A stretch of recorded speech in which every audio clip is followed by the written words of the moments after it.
If you've ever wanted a simple, relaxing art habit, then this cozy art series might be just for you.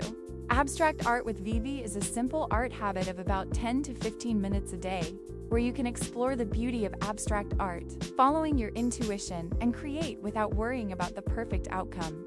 Each month, I'll share little ideas, tutorials, and resources with you to help you get inspired and maybe start your own cozy art habit.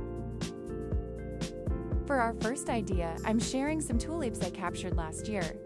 Let their colors, shapes, and the feeling of early spring inspire your abstract artwork.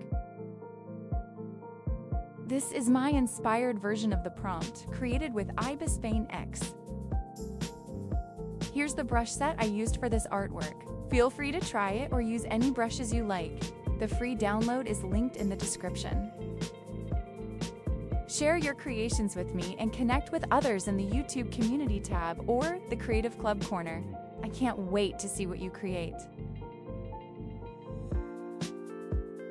Thanks for watching. I hope this video was helpful to you.